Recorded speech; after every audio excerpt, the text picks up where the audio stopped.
민주당이 18일 내란 특검 관련 재판을 전담할 재판부를 별도 설치하는 것이 골자인 내란 전담 재판부법을 발의했습니다. 민주당은 언제 이 법안을 처리할지는 아직 밝히지 않았습니다. 민주당도 내란 전담 별도 재판부를 만드는 것이 위헌적이란 사실을 모르지 않을 겁니다. 민주당 의원조차 이 법의 강행 처리는 윤석열 전 대통령의 계엄과 다를 것이 없다고 지적했습니다. 만약 끝내 민주당이 내란 재판부를 별도로 만들면 당장 위헌 제청이 있을 수밖에 없고 이 제청 심판 결과가 나올 때까지 내란 재판부는 중지됩니다. 중지되지 않고 재판을 강행하면 그 자체로 심각한 문제가 발생합니다. 이런 사실을 민주당이 모를 리 없는데도 내란 재판부 설치 법안을 강행하려는 이유는 이 법안을 윤 전 대통령 사건을 재판하고 있는 판사를 압박하는 용도로 이용하려 하기 때문이라는 관측이 나오고 있습니다. 윤 전 대통령 등 계엄 사건 혐의자에 대한 1심 재판은 대부분 서울중앙지법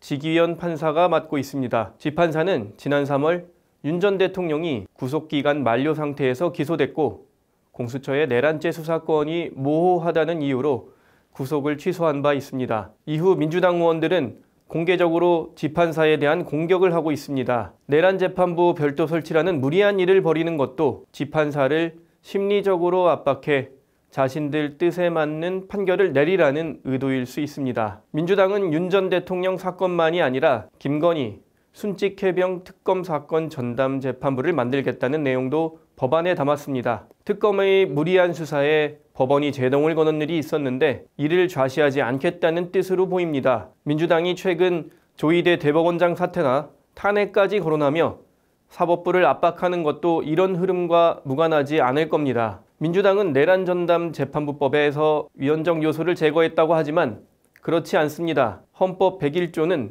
사법권은 법원에 있다고 명확히 규정하고 있습니다. 국회가 이에 개입하는 것 자체가 원천적으로 위헌입니다. 윤 전 대통령 관련 재판은 국민이 지켜보고 있습니다. 재판부가 편향된 판결을 하고 싶어도 할 수 없는 상황입니다. 중앙지법도 민주당이 재판 지연을 지적하자 재판부에 법관 1명을 추가 배치하고 직원을 충원하겠다고 밝혔습니다. 지금 민주당의 행태 자체가 재판의 신뢰성을 떨어뜨리는 위험한 일입니다. 공정한 판결을 위해 민주당은 재판부와 사법부에 대한 압박을 그만둬야 합니다.